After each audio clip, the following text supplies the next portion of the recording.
আসসালামু আলাইকুম ভিউয়ার্স, আজকে আমি ম্যাগি নুডলস রান্না করছি। এখানে আমি নুডলস সিদ্ধ করতে দিয়েছি। নুডলস সিদ্ধ হয়ে গেছে, এখন আমি ঠান্ডা পানি দিয়ে ধুয়ে নিব। পরিমাণ মতো তেল দিয়ে দিব। তেল গরম হয়ে আসছে, এই পর্যায়ে আমি পেঁয়াজ কুচি, টমেটো আর কাঁচামরিচ দিয়ে দিচ্ছি। এখন দিয়ে দিব স্বাদ মতো লবণ, ভালো করে মিশিয়ে নিব। এখন দিয়ে দিব ডিম,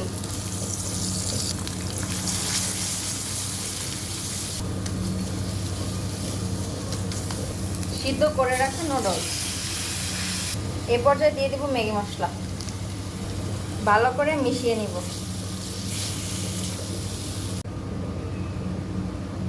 নুডলস রান্না কমপ্লিট। তোমাদের কাছে যদি এই ভিডিওটা ভালো লেগে থাকে তাহলে একটা লাইক কমেন্ট শেয়ার করে দিও, আর সাবস্ক্রাইব করতে ভুলো না। কি ইয়াম্মি হয়েছে, দেখতেই কি লোভনীয় লাগছে।